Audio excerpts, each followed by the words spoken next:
Well, you guys have so many things going on, and again, always, trailblazing. We're not just sitting around. We're trailblazing, and that's what I love. Is at every conference you have so many different people from so many different abilities and perspectives in strength and conditioning, and that's what I think has made the NSCA so successful in the last number of years, is the fact that they've listened to the membership and said, we're going to offer this, and we're going to go out there and we're going to get the best practitioners from every every method that we can implement as strength and conditioning coaches. And it's so cool to watch you guys grow and evolve it. What other things do you have coming up personally with the NSCA? Well, I'm gonna be going to Human Kinetics to finalize some of these video assets for the new Essentials Tech, so that's pretty exciting. Being a co-chapter author on a couple of the new editions of the Essentials Techs, we reshot all those photos in that book, so that comes out this fall.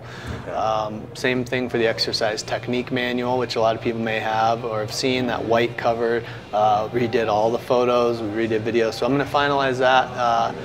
And then the week after that, my boss and I are going to go to Indianapolis, and we're meeting with a bunch of organizations. So we're going to meet with the NCAA, we're going to meet with the National Federation of High Schools, ACSM, we're going to meet with them while we're out there, and I'm going to meet with USA Football.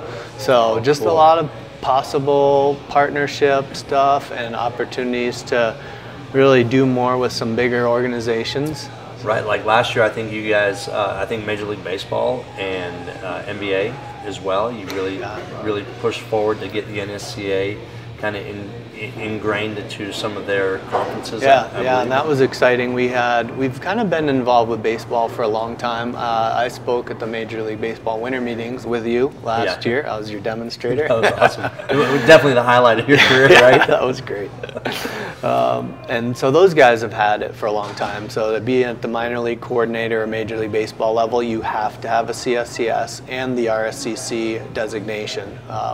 Basketball got involved with us, NBA strength coaches, to really kind of continue their path. They've been really rising and trying to show, hey, look, the strength coach is a legitimate position and this is a profession. And so their partnership with us is to help them with some content and get more of their guys RSCC, and also them to provide more content to us. The NSCA Coach is going to magazine, the online magazine is going to have a special basketball issue this year with a bunch of NBA strength coaches featured. Awesome. There's some other ones in the works, hopefully, that will come down the pipeline. We're trying to develop a better relationship with the NCAA.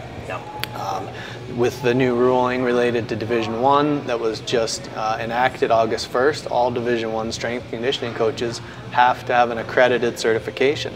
There's only a few out there that really fit the bill, and really only two that I can think of, ours and the CSCCA, that can be an accredited strength and conditioning certification if you really go by the criteria and you want the top level.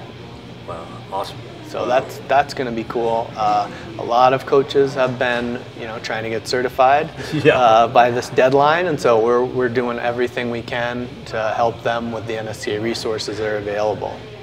Well, that's wonderful. That again, it's what you've been doing. Is like we want to hold this accountability to everybody in our field, and that's wonderful. And the coaches out there, there's a lot of bright coaches who go different routes to get different certifications, different education, but that's great that you guys are actually sitting there saying, we will help you guys get this process. You don't have to stress about it. We will help take care of that. Yeah, another cool thing that came out of that whole thing too, and I think a lot of people didn't know about it, is that the certification committee, allowed, at one time, it may have been different, but if people let their CSCS lapse, so a lot of coaches got too busy, they had different priorities, they had kids, they didn't have enough money, they let their CSCS lapse, and for a time, I think a lot of people thought you had to just take the test over again. And so what we have now is a reinstatement process. So you pay a reinstatement fee, and as long as you can prove that you did the continuing education required and pay whatever renewal fee would have been assessed, you can get your CSCS reinstated. So some of these coaches, you know, who have let it lapse for a while, Yeah. as long as they can prove they did the continue ed, they can get it reinstated. And not Oh, that's have to great, just because do I'm it sure a over. lot of them, that's their concern, is sitting down Yeah, and taking I that don't test want to again, take right? the test again. I have 3 coaches right now who are preparing for that test right now, and they're Yeah. sitting in here with their book, and they're stressing out, and they're freaking out, and it's cool to see.